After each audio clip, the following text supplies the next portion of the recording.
Hey there, it's Claude Larson. I'm in my studio. I'm not talking about artwork today, but I am talking about the process of art. And I came across this graph. Don't worry, we're not going to talk about math.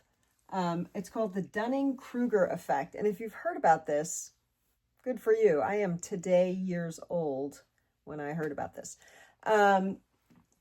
On the side axis, confidence. How much confidence do you have? So if you're at the bottom, you have zero confidence. If you're at the top, you have all the confidence. On the bottom, competence. Zero, you are incompetent. You don't know what you're doing. All the way here, you are on it. You're rocking it, right? So that's what we're talking about. How much confidence do you have? How good are you at what you do, basically? So this Dunning-Kruger effect, apparently it applies to a lot of things. Who knew? But I'm going to apply it to art because that's what I talk about in these videos. So here you have zero confidence, zero competence at the start of this. And then maybe you take a workshop, you watch a video, you give something a try, you copy, something you've seen, whatever. And you immediately gain some confidence. So now you have high confidence, but notice not a lot of competence, right? But here, and this is kind of like that beginner's luck effect, or like I made a painting that I believe to be really good. So now you have all the confidence, not so much in the competence area. This, the Dunning-Kruger effect, they call this the peak of Mount Stupid. You know this person. They have all the confidence. They think they're so good at it and they're a hot mess. We may also have had the experience where it's like, oh, I learned how to, even like when I started quilting, I learned how to make a quilt, right? So I was like, I made this thing. It's amazing. It's so good. Looking back on it now, they were terrible, but at least I felt confident about it. Then what happens is you try to replicate it. So I made a really good painting. That's it. I'm a great artist. I'm just going to make great work.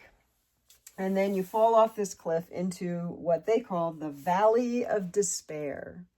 And how many times have we done this? I just can't get this piece to work.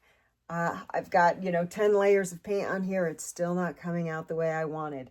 I wish I could draw better than I can. Every time I try, it just looks off. A lot of people at the Valley of Despair, they get off the trail. They're out of here because they went from I'm so great to I stink. And they think this was a fluke. Maybe it was. Maybe it wasn't that great to begin with, but we build it up for ourselves. But this is where they just hop off the trail and they go like, well, I'm just not creative, or I just can't paint, or they tell themselves whatever it is that they thought they were going to be great at, they're never going to be able to do it. And then there's the rest of us.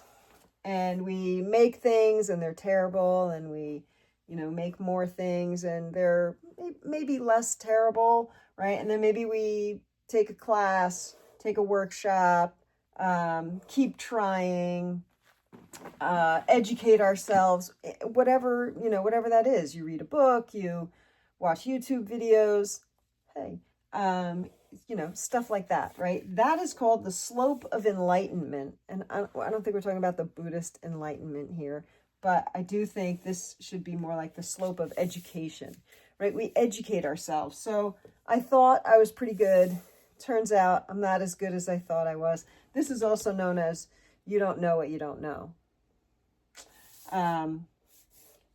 Not so good, but I really enjoy this. I really want to do it. So I'm going to educate myself. And then you get up here. This is the plateau of sustainability. So this means when the painting isn't working, you can figure it out. Why? Because you have worked enough and failed and picked yourself up and educated yourself enough that when you get to this point, if you have something that's not going well, one, you have the confidence that you can figure it out, and you have the competence because you have tried and tried and tried and failed and succeeded and learned and done all the things that put you up here. High confidence, high competence. Get it? So, if you are ever in the valley of despair, been there, you have to make a decision. Do I really want to keep doing this? Is this how I want to spend my time and energy? Am I invested in whatever this is that I'm trying to get better at? Know that there is the slope of enlightenment and or slope of education. Or get off the trail and go do something that brings you joy, that makes you happy, that you actually want to be competent at. Because if you work and work and work at something, you're hoping to be more competent. If in the end you're working, you're grinding, and you're not even really enjoying it, and you're like, and be careful, make sure it's not sunk cost, but I already paid all this money for all this paint, and now if I don't become a master painter, all is lost. No, that's not true. That money's gone either way. Don't throw your time and energy in with it.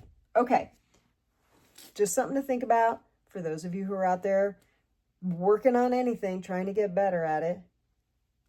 Know that there might be a valley of despair, but also know that if you keep going, there is a sustainability to what you know. Okay, thanks for being here. Have a great day, and I'll see you soon. Bye.